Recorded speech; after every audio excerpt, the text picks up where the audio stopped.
Olá, eu sou Adonai Lacruz. Vamos dar continuidade ao vídeo sobre modelagem por equações estruturais de mínimos quadrados parciais.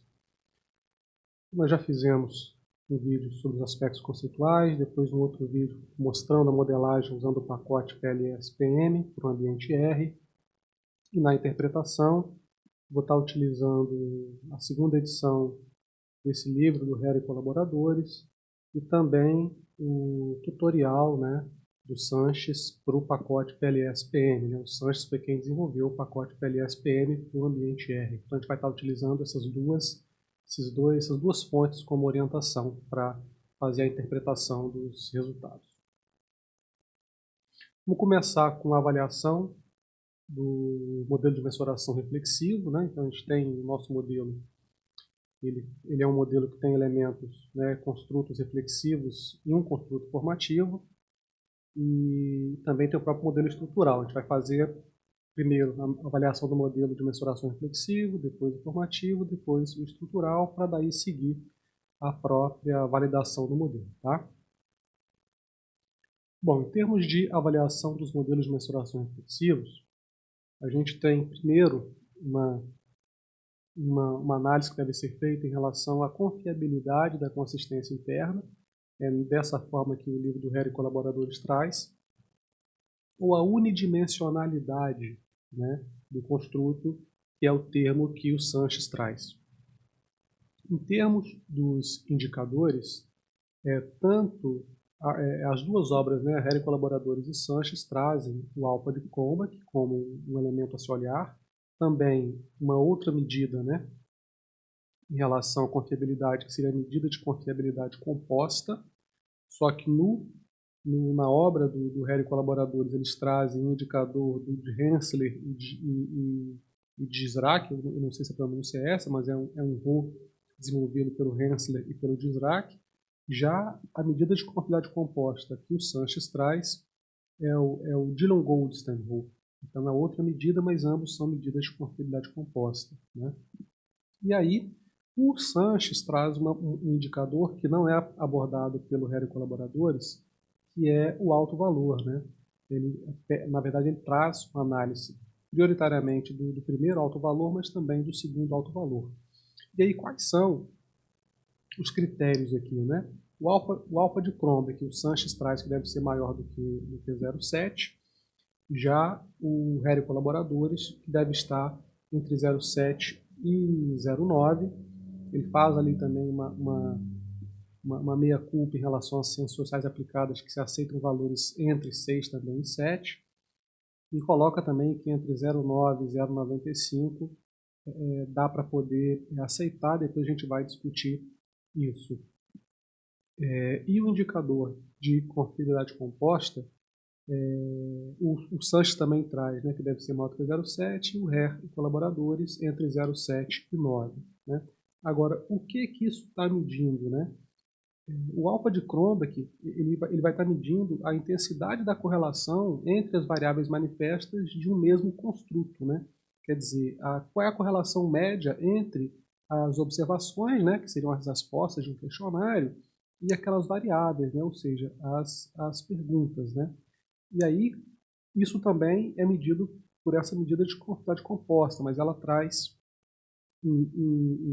uma outra modelagem matemática que, vamos dizer assim, considera teoricamente que nessa análise fatorial esses indicadores podem ser considerados como causais. Então ele traz isso dentro de uma modelagem matemática, por isso que essa medida tem sido mais bem adotada nesse momento do que o próprio alfa de Cronbach. Ocorre que tanto o alfa de Cronbach quanto a medida de confiabilidade composta, se você tiver, então, escalas diferentes, ele pode afetar o valor, pode ter esse valor afetado. Então, o ideal é que você padronize. Por isso que lá, quando você faz a modelagem do PLS-PM, já tem a opção de fazer essa padronização, mas você pode padronizar também no seu próprio banco de dados. Tá? E, naturalmente, que os próprios elementos comuns a questionário, como de redundância semântica também, influenciam os valores de alfa de Cronbach de medida de confiabilidade composta, então deve ser observado também. Tá?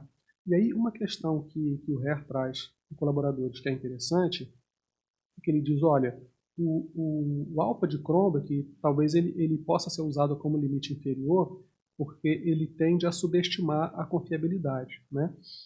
Ao passo que a medida de confiabilidade composta, ela pode ser utilizada como limite superior, porque ela tende a superestimar. Então é como se você tivesse que olhar as duas medidas e trabalhasse ali com um ponto médio entre elas, né?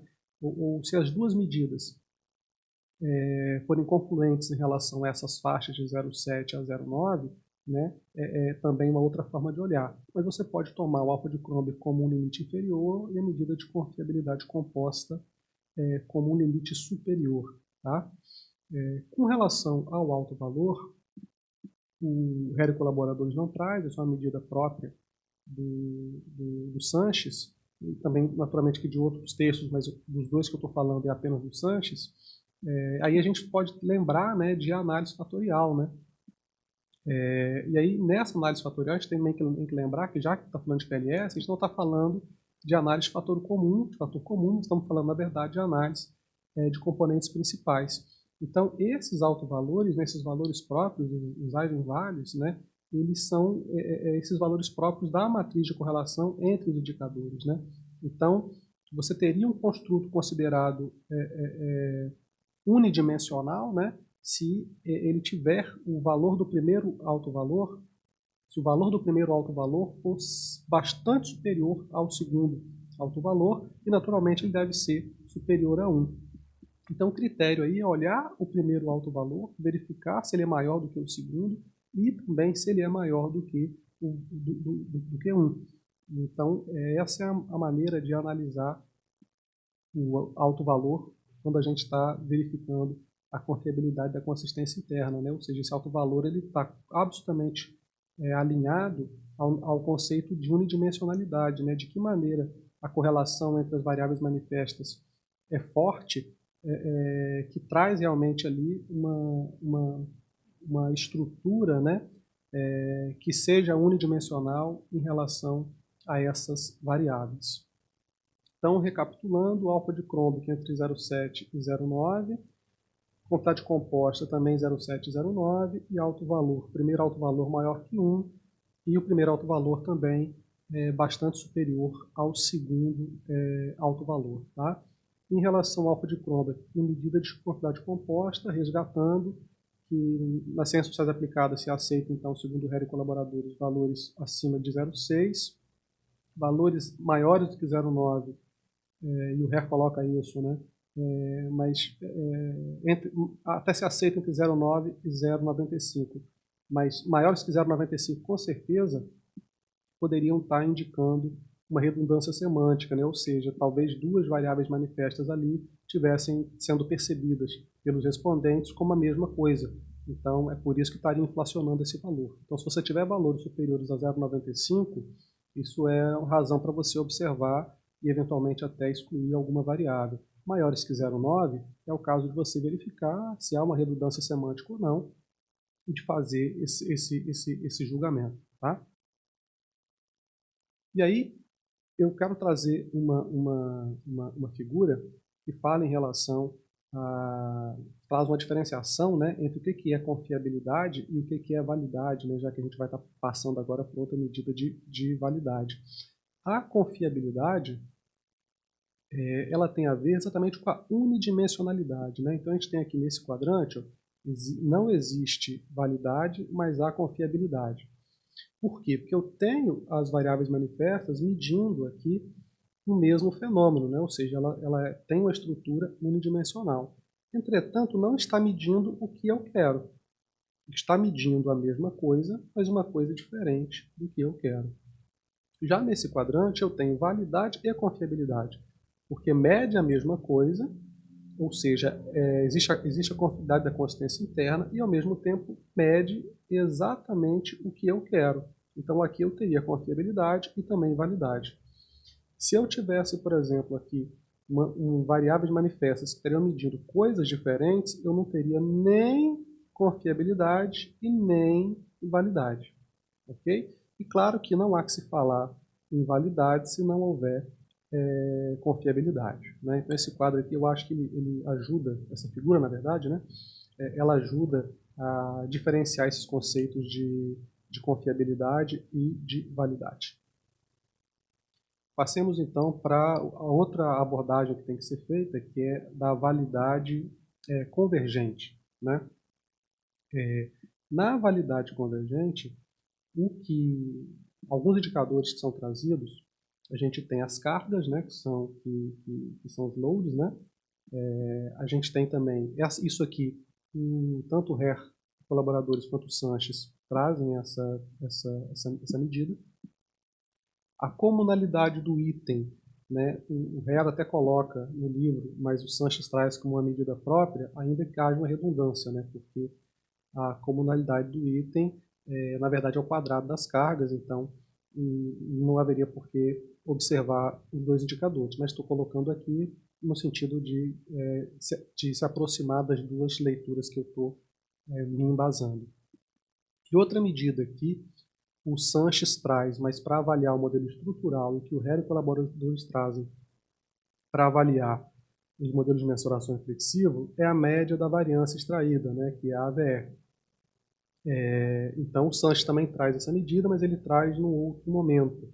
Tá? Mas eu particularmente prefiro usar a AVE como uma medida de mensuração do que como uma medida da estrutura. Tá? As cargas aqui, quais seriam, né, os pontos para a gente observar? Né? As cargas aqui elas devem ser superiores a 0,7, né, mais especificamente 0,708, o que implica que o quadrado delas deveriam ser maior do que 0,5. Então, sempre que aqui for maior do que 0,708, aqui também será maior do que 0,5, né?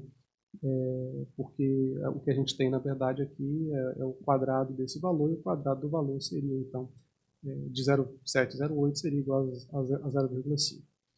A média da redundância, a ideia aqui é que ela seja maior do que 0,5, maior ou igual a 0,5. Né? E é claro que isso aqui, na verdade, o que a gente tem é a média do que seria a comunalidade do item, né? Porque as cargas, se elas são iguais a 0,708, então a comunalidade do item vai ser igual a 0,5, e a AVE, portanto, também deveria ser igual a 0,5. Né? Não há esses indicadores, na verdade, eles confluem. Né? Porque se a gente pensar que a carga, né, é a correlação entre a variável manifesta e a variável latente, né, a comunalidade é a carga ao quadrado. Né? Ou seja, está verificando o quanto da variação do item é explicado pelo construto. Né? E aí, se a gente pensar no alto valor que está lá como medida de constância interna, o alto valor é a soma do quadrado das cargas. Né? E a média da variância extraída, que seria a VE, é exatamente a soma do quadrado das cargas dividido por N, ou que seria a comunalidade do construto numa análise fatorial. Então, esses indicadores, todos eles estão muito ligados, e por isso que esses valores de parâmetro devem ser observados. Entretanto, a gente tem aqui dois indicadores associados ao item, e aqui eu tenho um indicador associado ao construto. Ok? A última análise que se faz em modelos de mensuração é a validade discriminante. Né? Na validade, ou seja, o quanto esses construtos são diferentes. Né? Se eu estou pensando em validade convergente, eu estou discutindo o quanto que essas variáveis estão relacionadas entre si. Né? O quanto que essas variáveis fazem parte desse elemento. Se eu penso em termos de validade discriminante, é o quanto que esse construto se distingue dos outros. Né? Na validade discriminante, os indicadores apontados, o Sanches aponta apenas fazer a análise da carga cruzada, já o HER e colaboradores trazem também o critério de Cornell-Lacker, que a gente vai processar no R, mesmo que o pacote não tenha, e um outro critério que é o HTMT, Heterotrade Monotrade Ratio. Esse critério eu não vou utilizar, ele é um critério de 2015, né? Eu estou trazendo aqui a referência do paper para quem quiser conhecer. Esse critério, como ponto de corte, é observar o intervalo de confiança dessa medida, e se não passar pelo 1, você reconhece que você teria validade discriminante. Né? Já o critério de Cornell-Lacker, você faz a raiz quadrada da AVE e compara com a correlação do construto em relação aos outros, e o que você quer é que a raiz quadrada da AVE seja maior do que a correlação. E nas cargas cruzadas, o que se quer é que a carga entre aquela variável manifesta e a variável latente a qual ela pertence seja superior do que em outras variáveis latentes, né? Ou seja, que são medidas discriminantes no sentido de verificar se realmente essas variáveis estão alinhadas com aquela variável latente. Isso se observa também na validade convergente e na própria unidimensionalidade. Mas aqui a gente está verificando se, além de estar bem alinhado com aquela variável latente, se ela também se alinha a outra, né? Ou seja, ela pode estar bem alinhada com a variável latente e, ao mesmo tempo, se ajustar a outra. E isso não é desejado. O que se deseja é que aquela variável latente se relacione muito mais fortemente, que a variável manifesta se relacione muito mais fortemente com a variável latente que foi indicada no modelo. Então, aqui a gente teria o critério de validade discriminante, né? Então, o que a gente quer verificar aqui nos modelos reflexivos é a consistência interna desse modelo, a unidimensionalidade desse construto, o quanto as variáveis manifestas convergem para um mesmo construto e o quanto essas variáveis manifestas e construtos se discriminam em relação a outros, ou seja, que eles não sejam parecidos, mas que eles realmente tratem de coisas diferentes, tá? Bom, vamos processar isso no R agora e talvez lá a gente consiga fazer ainda, colocar um pouquinho de luz para eventuais questões que possam ter ficado em dúvida aqui. Bom, estamos aqui então no RStudio. A gente já fez todo o processamento, a modelagem, mas agora vamos ocupar da interpretação.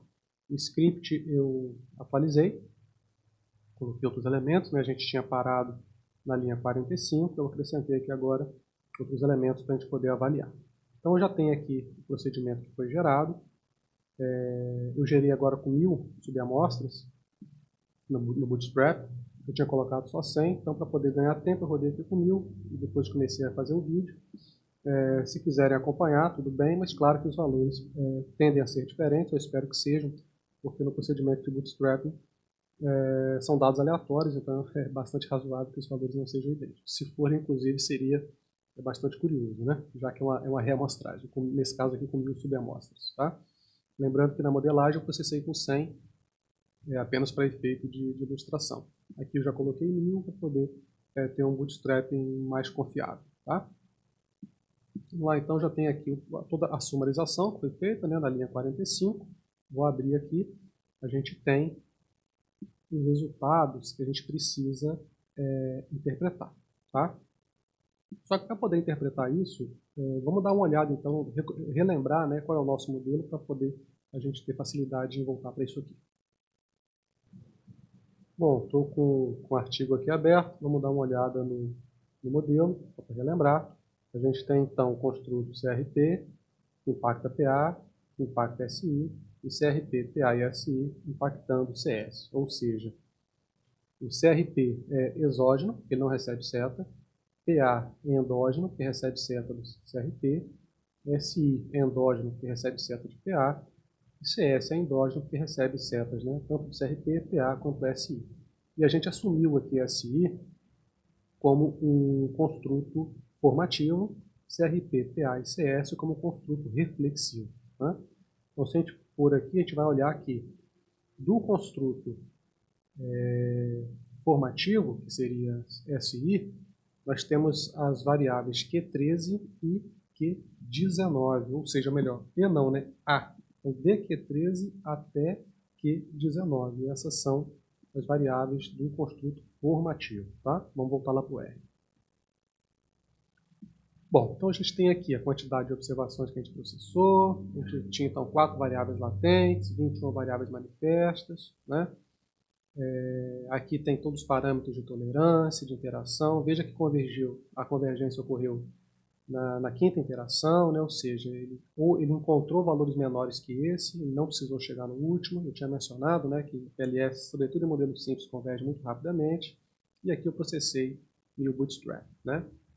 Então a gente tem CRP exógeno, todos os outros endógenos. CRP tem 3 variáveis manifestas, PA3, SI7, CS8 e apenas SI é formativo. Então aqui é a definição dos blocos. Tá? Então vamos pensar que agora em termos de unidimensionalidade. Só que em vez de processar por aqui, eu vou usar alguns códigos no sentido de trazer apenas aquilo que me interessa. Que, por exemplo, essa linha aqui, SI, ela não me interessa em fazer a interpretação, porque SI é um construto formativo e eu estou olhando apenas os construtos reflexivos. Né?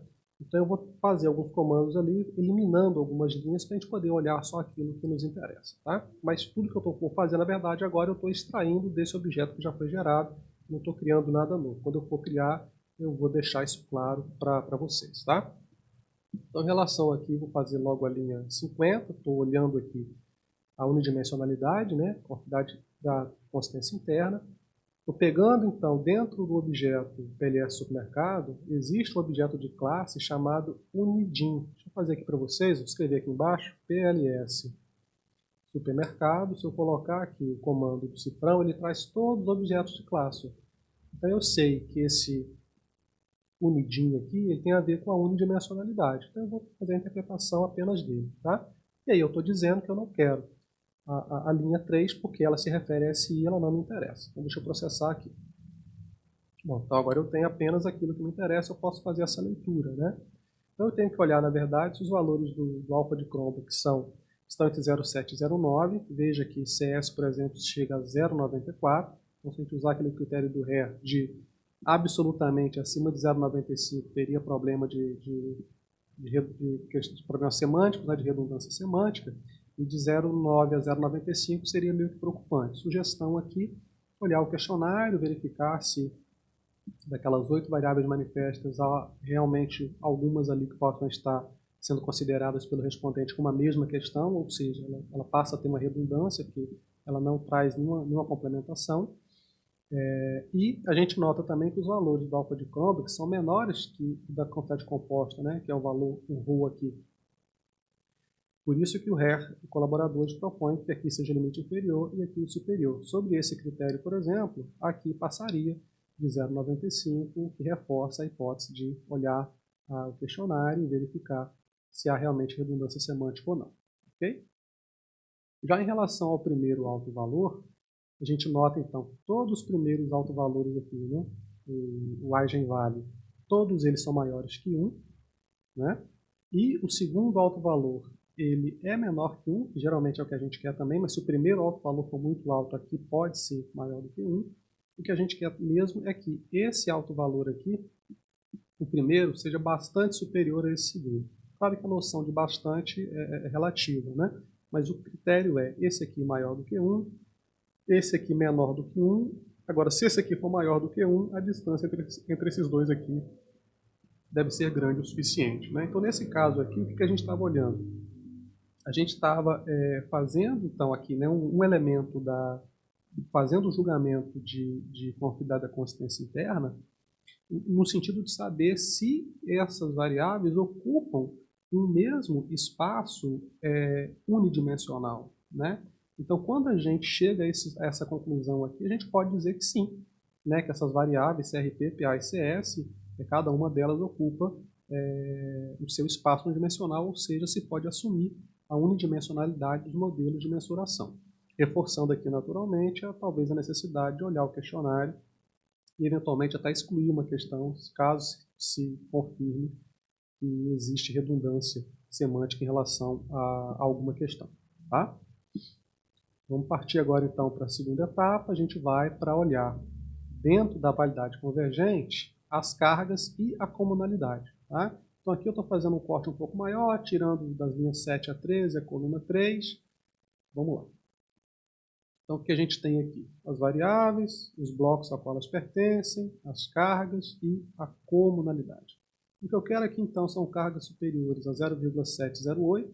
Né? A gente observa que todas elas são, o que naturalmente faz com que a comunalidade do item seja superior a 0,5, né? Já que a comunalidade decorre da carga. Okay? Então, o que a gente está, nesse caso aqui da validade convergente, a gente ainda vai ter que fazer a AVE, mas o que a gente está buscando verificar, né, o grau de compartilhamento de proporção de variância comum que tem entre essas variáveis, né? Ou seja, o que a gente quer aqui é assumir a validade convergente do modelo, né? Ou seja, verificar o relacionamento entre as variáveis manifestas dentro do mesmo construto. Tá? Vamos verificar aqui então a AVE agora. A AVE eu vou fazer aqui a linha 56. A AVE, o que a gente quer aqui, né, é que seja superior ou igual a 0,5. Todas elas são. Então, considerando a AVE, considerando a comunalidade e considerando as cargas, a gente pode assumir a validade convergente dos modelos de mensuração, ou seja, né, está tratando aqui do relacionamento entre as variáveis manifestas de um mesmo construto. Okay? E aí a gente chega na validade discriminante. Já estou aqui na linha 59, não vou trazer nada em relação ao construto SI, porque em relação às variáveis manifestas, né, do construto SI, porque não faria sentido. Então tem aqui os blocos, tem aqui a variável latente CRP, PA, SI e CS. Eu não tirei daqui, porque o que eu não tenho interesse são nas variáveis manifestas do construto CI, mas eu tenho interesse de analisar a correlação entre as outras variáveis manifestas e esse construto aqui. Então perceba, a gente tira a variável manifesta, mas não tira a variável latente quando faz essa análise das cargas cruzadas, tá, em relação à validade discriminante. O que a gente quer saber aqui é se o que a gente quer é que CRP, é que as cargas das variáveis manifestas de CRP, ou seja, Q23 até Q25, sejam maiores essas cargas aqui em relação a esse construto. Então o que a gente nota é que de fato são, né, esses valores aqui são maiores do que esses aqui, né? Em relação a PA, o que a gente quer é que esses valores aqui, né, sejam maiores que esses, que esses e que esses. O que a gente pode observar, né, 0,94 é maior que 0,85, 0,92 é maior do que 0,78, 0,89 é maior do que 0,80, ok? Depois a gente vai para o construto CS. Esse construto é um pouco maior. Agora a gente quer olhar para essas cargas aqui e comparar com as outras, né? Então veja que aqui 0,7 é o maior, 79 é o maior, 91 é o maior. A gente nota também que nas cargas cruzadas, além das cargas serem maiores do que 0,07, nas cargas cruzadas, a correlação entre as variáveis manifestas e a variável latente, da qual ela pertence, ela é maior do que a correlação com as outras variáveis latentes. Okay? Bom, dito isso, a gente pode, por esse critério, então, assumir a validade discriminante. Só que existem uma outra proposição, né, de validade discriminante que a gente vai utilizar também. Uma forma de olhar também essa questão das cargas é através de um gráfico. Eu vou fazer esse gráfico aqui sem explorar muito em relação ao código, só para vocês conhecerem essa maneira de explorar. Às vezes, quando tem muita variável, isso pode ser útil, né? Então, estou trazendo aqui, por exemplo, vou aumentar aqui, que a gente fez aqui a separação, né, das variáveis relacionadas a CRP. Aqui é CRP e CRP, CRP e PA, CRP e SI, CRP e CS. Ou seja, eu quero que essas aqui sejam maiores que essas aqui. Minha dúvida poderia ser em relação a essa variável 3, mas mesmo visualmente eu sei que é maior do que essas aqui. Já com relação a PA, eu quero que esse conjunto aqui seja maior do que os 3. Né? Então esse aqui é o maior desse, eu teria que ser menor do que esse aqui. E de fato, mesmo visualmente, eu percebo que é. SI não me interessa olhar, porque são variáveis relacionadas a um construto formativo. E CS eu quero que esse conjunto aqui seja maior do que os outros. Né? Aí eu pego esse menor aqui, por exemplo, que é a terceira de trás para frente, ó, ela tem que ser maior do que essa aqui, e eu vejo que também, mesmo que visualmente, eu consigo perceber isso. Né? Então aqui seria uma maneira de fazer essa avaliação através de um exame gráfico e não de um exame da própria tabela. Tá? Bom, o Sanches não traz o critério de Cornell-Lacker, mas o Hare e colaboradores trazem, e eu achei pertinente incluir no modelo, né? Diferentemente do critério HTMP, que eu não processei aqui. Como é que a gente vai fazer esse critério de Cornell-Walker, né? O que a gente tem que olhar é a raiz quadrada da AVE. Bom, o Sanches não traz isso, por outro lado, eu tenho dentro do objeto PLS o objeto de classe do modelo interno, e dentro do objeto de classe do modelo interno eu tenho a coluna AVE, né? Então eu vou fazer o quê? Vou fazer exatamente a raiz quadrada da AVE, esse comando aqui da linha 81. Estou trazendo aqui então a raiz quadrada da AVE. Infelizmente, na saída do PLS-PM, as correlações entre as variáveis latentes não virou um objeto de classe, né? Então, eu vou mostrar aqui, eu teria que buscar de novo, né, o summary do PLS supermercado, que a gente já fez. A gente vem aqui no summary do objeto supermercado, eu vou descendo aqui, ó, blocos, carga cruzada, modelo interno, foi modelo interno, e aqui esse objeto correlação entre as variáveis latentes. Infelizmente, todos os que estão separados aqui por esses pontos são objetos de classe, mas o Sanches, aparentemente, na hora de fazer a estrutura, esqueceu de colocar a correlação entre variáveis latentes, então isso não nos permite manipular esses resultados aqui, ok?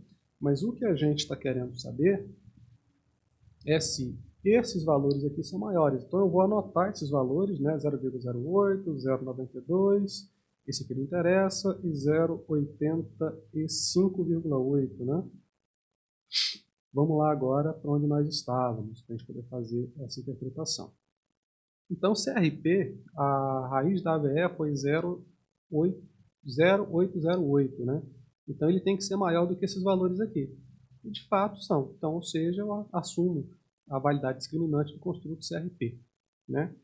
PA foi 0,92, tem que ser maior do que esse, tem que ser maior do que esse aqui, também são, e também é maior do que esses valores, então também assumo a unidimensionalidade, na verdade a validade discriminante, né, da variável latente PA. Já com relação a CS, eu tenho 0,858, né, veja que está maior do que com PA e CRP, mas não está maior do que com relação a SI, tá? O que não nos permitiria aqui fazer a validação da análise discriminante. Nesse caso, como a vinculação foi com o construto formativo, o ideal é que se faça a avaliação primeiro do construto formativo e apenas depois de confirmar que você consegue validar esse construto formativo é voltar a fazer essa análise. Uma eventual retirada de variável aqui do construto SI pode modificar essa relação, ok? Mas aqui então a gente não conseguiu fazer essa validação discriminante do construto CS, tá bom? Bom, então a gente fez aqui a validade discriminante, validade convergente, a confiabilidade da consistência interna em relação aos modelos de mensuração reflexivos.